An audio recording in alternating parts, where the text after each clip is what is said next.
Tim pertama kami, Komisi 3 DPR menggelar rapat membahas kasus pembakaran 3 santri di sebuah pondok pesantren di Lombok Tengah, Nusa Tenggara Barat.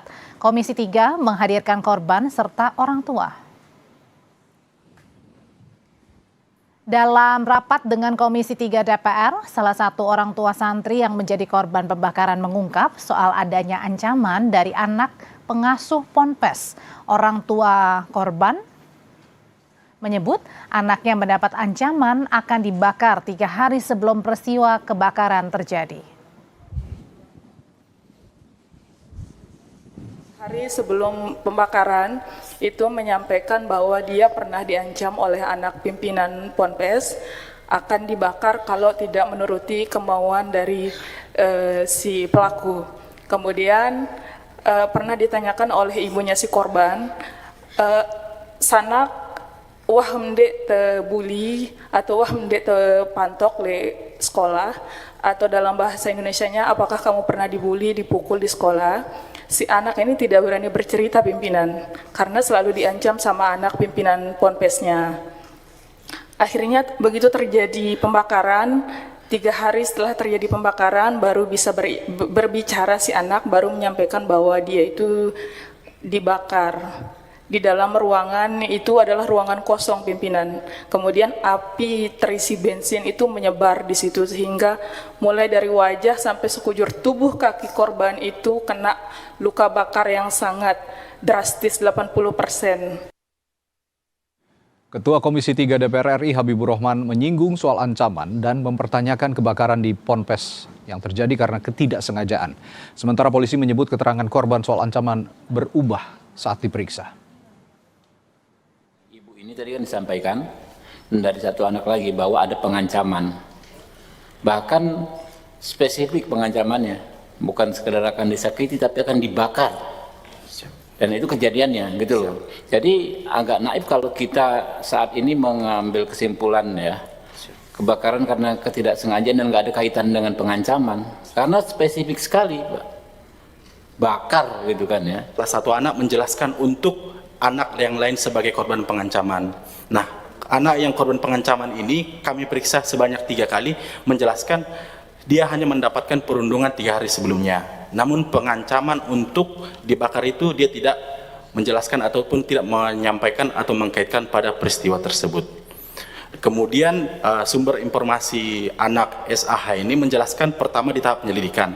Kami pertegas lagi di tahap penyidikan anak korban SAH merubah keterangannya pimpinan. Apakah mungkin si anak diancam atau segala macamnya? Kami secara pelan-pelan menanyakan ada nggak ancaman.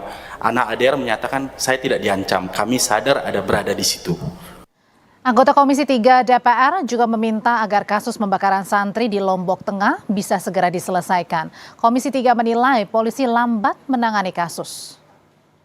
Dan saya pun ingin mengkritik keras terhadap Pak Kapolres juga. Di sini 7 bulan Pak. 7 bulan setelah tanggal 13 Desember dan baru ada LP-nya di bulan Juni. 7 bulan. Bapak di sana ada intel nggak Pak? Apa fungsi intel di sana? Intel itu adalah telinga dan mata dari seorang pimpinan kepolisian yang ada di daerah tersebut. Polsek ada intelnya, Polres ada intelnya, apa gunanya Pak? Seharusnya ini kalau bisa memang sudah tahu dari awal, bisa dilakukan LP model A. Tanpa adanya laporan pemeriksaan terlebih dahulu, karena ini meninggal. Dan ada kebakaran, masa nggak tahu Pak ada kebakaran di pondok pesantren, itu sangat nggak masuk akal gitu loh. Apakah ada yang menekan penyidik untuk merubah penyidikannya, arah penyidikannya? Jawab langsung. Ya, dan silakan. Izin pimpinan bahwa kami dapat pastikan pimpinan tidak ada tekanan terkait mau mengarahkan penyidikan, tidak ada pimpinan. Apakah dia mengarahkan harus kena pasal sekian kasus ini dibeginikan? Tidak ada pimpinan. Kami bisa pastikan pimpinan. Apakah ada yang mempengaruhi dengan sesuatu tidak yang bisa mempengaruhi posisi jabatan? Siap, tidak ada pimpinan. Yakin? Siap, yakin pimpinan.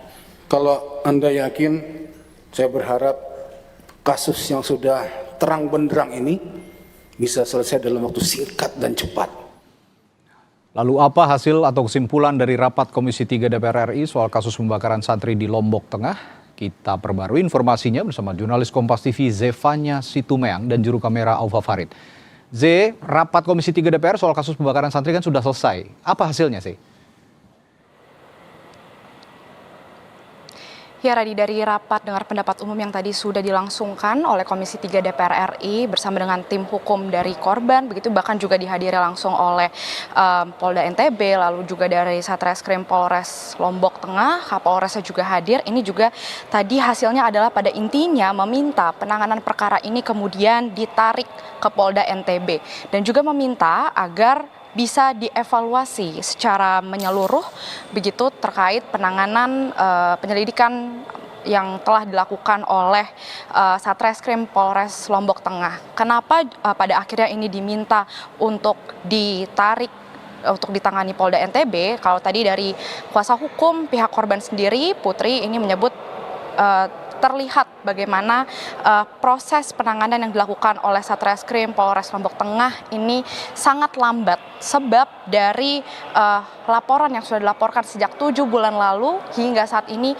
baru ditangani dan bahkan membutuhkan untuk viral terlebih dahulu. Jadi ini diminta agar prosesnya bisa benar-benar ditangani dengan cepat oleh Polda NTB dan tentu ditangani dengan setransparan mungkin. Nah, tadi juga memang rapat dihadiri juga oleh ibu dari salah satu korban. Kita ketahui ada 3 korban pembakaran yang terjadi di Pondok Pesantren Rosudatus Saulatiyah Al Ibrahimi ini, Radi dan juga saudara, yang bahkan tadi ibu dari salah satu korban yang meninggal dunia pada akhirnya begitu ya, yang juga 2 korban lainnya ini mengalami luka hingga 80%. Ini tadi sang ibu tidak mampu berbicara, ia diwakilkan oleh tim hukum dari Hotman 911 begitu, yang menyebut bahwa sang ibu ini sangat meminta agar penanganan ditangani dengan setransparan mungkin dan seadil-adilnya.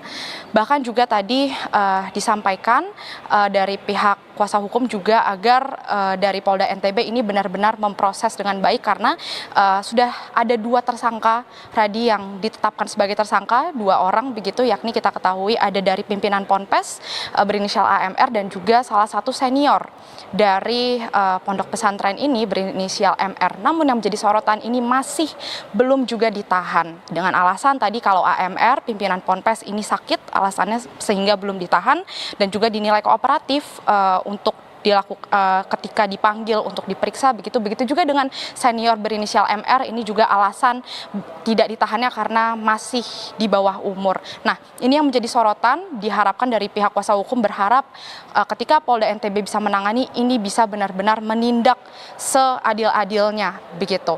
Dan juga Radi dan juga saudara, tadi juga disampaikan salah satu yang menjadi sorotan dalam rapat tadi, kalau tadi kami perhatikan juga, ini adalah bagaimana kronologi yang dijelaskan oleh Satreskrim Polres Lombok Tengah terkait dengan ancaman yang diterima para korban dan juga kronologi terjadinya pembakaran tersebut yang sempat disebut ini tidak ada hubungan atau keterkaitannya. Bahkan tadi Ketua Komisi 3 Habibur Rahman ini juga menyorot bagaimana hal ini tidak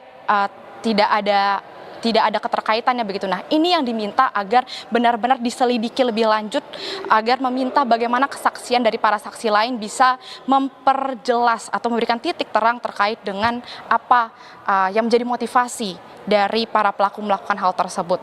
Demikian sementara, Radi, kembali ke studio.